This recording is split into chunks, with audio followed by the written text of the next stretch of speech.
This movie tells a story about Jamie, who accidentally travels back in time to 1987 to stop the killer who returns 35 years after his first murder spree to claim another victim.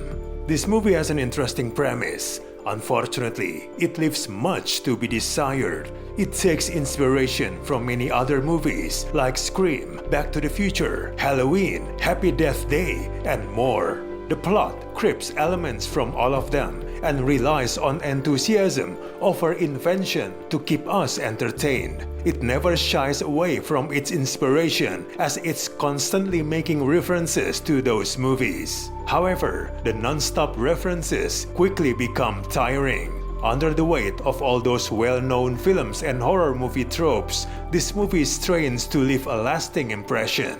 It wants to make a joke as its source materials expands, but all it ever accomplishes is making you want to watch those classics instead. It's like paying homage to the classics of yesteryear, but then becomes using not just the premises, but also the entire shots, and then repeatedly name-dropping every movie it's supposed to remind viewers of, as if they are brainless. Its derivative nature is not helped by its bland direction, as there's no sense of an atmosphere, no suspense or menace to any of the kills, and no fun to be had with any of the period recreation. The movie works best when it's not funneling all of its energy into a smug wink. As a comedy horror with a heavy emphasis on the comedy, it could have done with more jokes of its own, as it's never quite nailing a notoriously difficult combination of these two genres. It cannot decide if this story and associated danger should be taken seriously or to go so far in the opposite direction of comedic territory.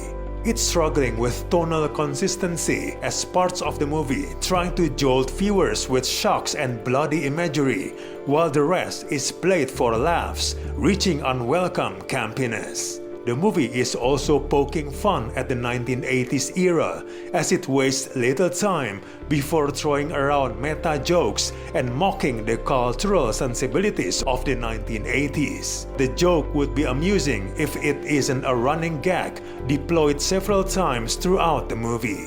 Jamie doesn't register much jittery bewilderment after visiting the 80s, muting the usual joy that comes with comedic time travel. The characters are scripted with over-the-top behavior and are either terrified for their lives or acting foolish based on whatever the plot needs them to do at any given moment.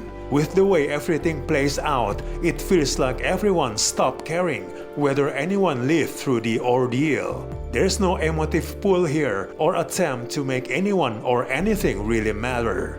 It becomes impossible to get invested into the predictable mystery and fear for the safety of these characters.